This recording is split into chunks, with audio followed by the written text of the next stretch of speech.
So ఈరోజు మనం మాట్లాడుకునే ప్రాపర్టీ అనేది ఇది నార్త్ ఫేసింగ్లో ఉండే కమర్షియల్ ప్రాపర్టీ అండి. ఇది రోడ్డు ఫేసింగ్ మనకి వెడల్పు 40 అడుగులు అండి, లోతు వచ్చేసరికి 65 అడుగులు అండి. ఇది టోటల్గా 200 గజాల్లో దగ్గరుండి కట్టుకున్న కమర్షియల్ షాప్స్ అన్నమాట అండి.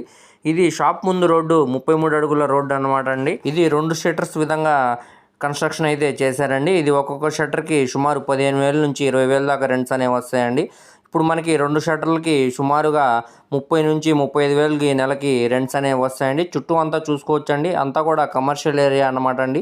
ఈ ప్రాపర్టీ అనేది మనకి నర్సరావుపేట్ మెయిన్ సెంటర్లో ఈ ప్రాపర్టీ మనకి బ్యాంక్ ఆప్షన్లో సేల్కి అనేది వచ్చిందండి. ఇక్కడ ల్యాండ్ కాస్టే దాదాపుగా 80 లక్షల పైన ఉంటుందండి. అలాంటిది ఇప్పుడు ఈ ప్రాపర్టీ కమర్షియల్ షెడ్స్ తోటి కాబట్టి ₹1,00,00,000 పైనే వాల్యూ ఉంటుందండి. కానీ ఇప్పుడు మనకి ఇది బ్యాంక్ ఆప్షన్ కాబట్టి 79 లక్షల ఫ్లెక్సిబుల్ ప్రైస్కి సేల్కి అనేది వచ్చిందండి. సో ఎవరు కూడా మిస్ చేసుకోమాకండి, చూసి తీసుకోవడానికి ట్రై చేయండి. అలాగే మా ఛానల్ను సబ్స్క్రైబ్ చేసుకోండి.